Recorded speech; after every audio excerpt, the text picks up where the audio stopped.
नमस्कार, आशा करता हूँ आप सब अच्छे होंगे और आपकी स्टडी भी अच्छी चल रही होगी।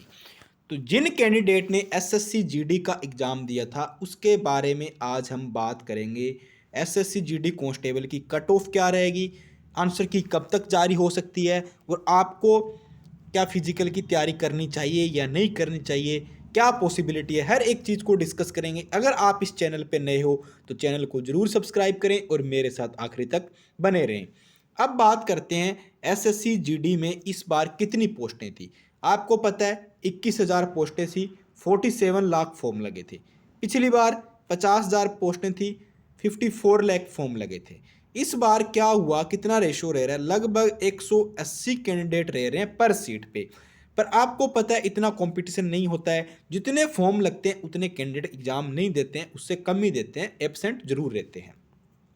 एग्जाम का पैटर्न भी आपको पता है, 80 क्वेश्चन थे, एक क्वेश्चन 2 नंबर का था, 160 नंबर का आपका एग्जाम पैटर्न था। अब बात करते हैं हिंदी और इंग्लिश वाले कैंडिडेट की कि कट ऑफ क्या रह सकती है। इंग्लिश मीडियम से या जिन्होंने इंग्लिश सब्जेक्ट लेके एग्ज़ाम दिया है, आपको वहाँ एक सब्जेक्ट सेलेक्ट करना था, हिंदी और इंग्लिश। जिन्होंने इंग्लिश लिया है उनकी -5 नंबर कट ऑफ रहेगी। मतलब वैसे -5 नहीं, हिंदी मीडियम से 5 नंबर कम है, मेरा मतलब ये है। और हिंदी मीडियम की मान के चलो 5 नंबर ज़्यादा जाएगी, क्योंकि हिंदी मीडियम में कैंडिडेट ज़्यादा थे। तो ये तो हुई एक बेसिक कट ऑफ की बात। अब हम डिस्कस करेंगे आंसर की कब जारी होगी, लिंक कैसे एक्टिवेट होगा, आपको कहाँ से लिंक देखना है जाके, आंसर की आई या नहीं आई, और किस स्टेट वाइज में कितनी कट ऑफ रहेगी वो भी हम डिस्कस करने वाले हैं। तो मेरे साथ तक बने रहें आप आखिरी तक और चैनल को जरूर सब्सक्राइब करें। अब बात करते हैं जिन कैंडिडेट को एसएसएफ में जाना है, ज्वाइन करना है, तो जिन कैंडिडेट के 150 प्लस नंबर है वो बेझिझक अपनी तैयारी स्टार्ट करो एसएसएफ के लिए फिजिकल की।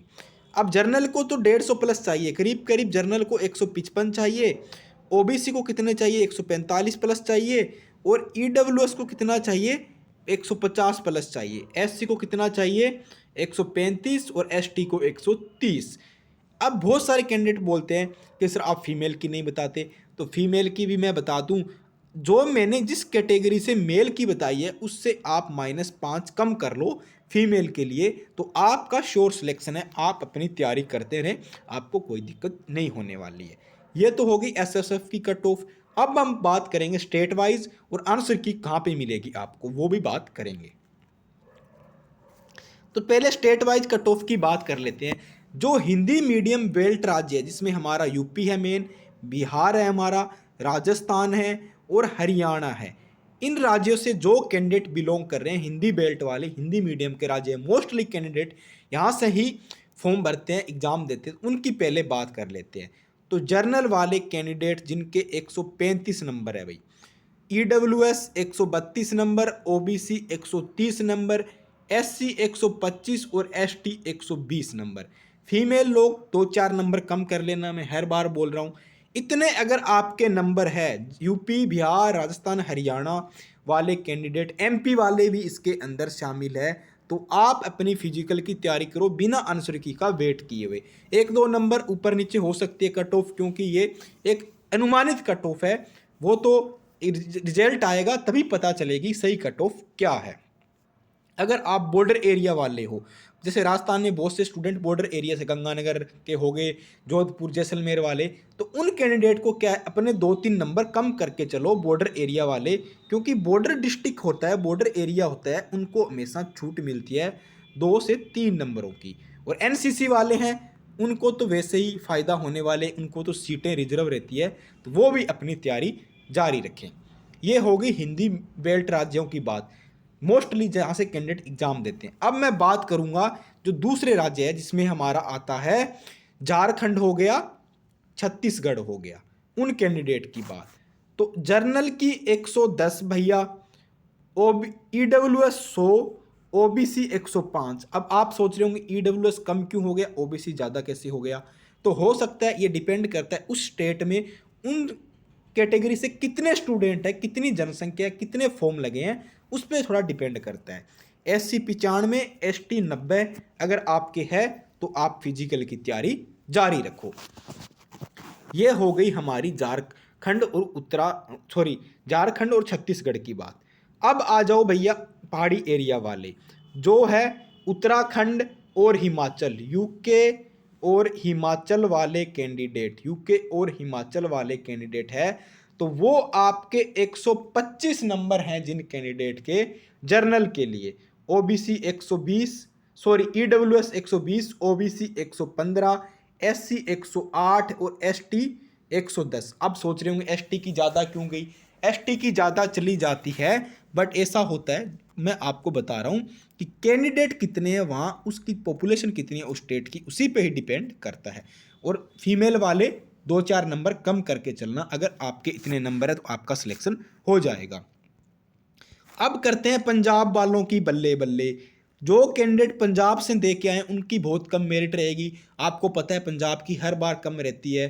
तो जर्नल 75, ईडब्ल्यूएस 50, ओबीसी 66 और एससी 60 और एसटी भी इतनी मान लो 2 नंबर कम कर लो, 60 के अप्रोक्सी एसटी की रहने वाली है। तो पंजाब की सबसे कम कट ऑफ है। आसपास के स्टेट का कंपैरिजन करें, क्योंकि यहाँ तो बॉर्डर एरिया भी है पाकिस्तान के भी, और वैसे भी यहाँ से फॉर्म कम लगते हैं। तो आप पंजाब वाले हो, अगर आपको ऐसे लगता है ना कि हमारे 40 क्वेश्चन ही सही है, 35 क्वेश्चन सही है, तो आप तैयारी करो फिजिकल की, आपके लिए बहुत बेनिफिट है।